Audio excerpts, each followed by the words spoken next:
अब एसईओ जून एक दमदार सूट और बूट्स पहने खड़ा था। लीला ने कॉन्फिडेंटली कहा, जैसे ही पहला लो लेवल मॉन्स्टर अर्थ पर उतरेगा, एसईओ जून उसे एक ही पंच में उड़ा देगा, क्योंकि मैंने तुम्हें पर्सनली ट्रेन किया है। तुमको मॉन्स्टर्स हराने में कोई दिक्कत नहीं होगी, लीला ने बड़े कॉन्फिडेंस से कहा। एसईओ जून ने ठंडी सांस ली और अनॉयड टोन में जवाब दिया, ट्रेन किया? सही शब्द पीटा होना चाहिए। लीला ने मुस्कुराते हुए उसकी तरफ देखा, फिर उसने हल्की आवाज में कहा, देखते देखते 10 साल बीत गए और मुझे पता ही नहीं चला कि टाइम इतनी जल्दी निकल गया। लीला ने एक आखिरी बार उसकी तरफ देखा और वार्म टोन में कहा, जब दुनिया खत्म होने के कगार पर होगी, मुझे यकीन है कि तुम जरूर बचोगे, एसईओ जून। एसईओ जून ने उसका हाथ शेक किया और शांत स्वर में बोला, मैं भी तुमसे फिर कभी मिलना चाहूंगा। जून आखिरकार अपने घर से बाहर निकला। उसने हवा को महसूस किया। सूरज की रोशनी उसकी स्किन पर पड़ी। यार, कितने साल हो गए किसी इंसान को देखे हुए। एक अजीब सी नर्वसनेस उसके अंदर क्रीप करने लगी। ऊपर से लीला बादलों में खड़ी होकर उसे देख रही थी।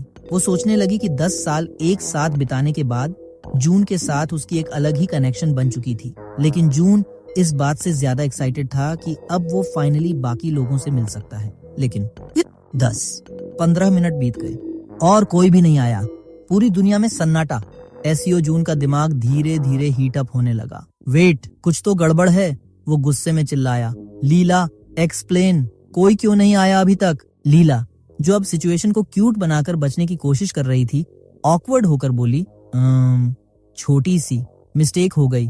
एसईओ जून, छोटी सी मिस्टेक? लीला ने जबरदस्ती फेक स्माइल बनाते हुए कहा, बस अभी अभी भगवान से बात हुई थी, उन्होंने बताया कि एक छोटा सा ग्लिच हो गया। ग्लिच? अब तो जून लिटरली अर्थक्वेक मोड में आ चुका था।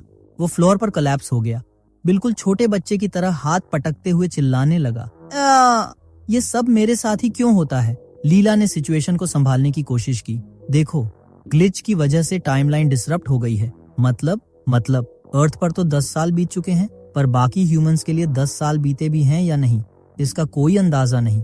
वो एक्सक्यूज मी, व्हाट? लीला ने थोड़ा हेजिटेशन के साथ कहा, इवन मुझे नहीं पता कि तुम्हें और कितना वेट करना पड़ेगा। एसईओ जून पूरी तरह टूट चुका था। उसकी आंखों में आंसू आ गए। मैंने सिर्फ इसलिए सहा क्योंकि मुझे लगा सिर्फ 10 साल वेट करना है।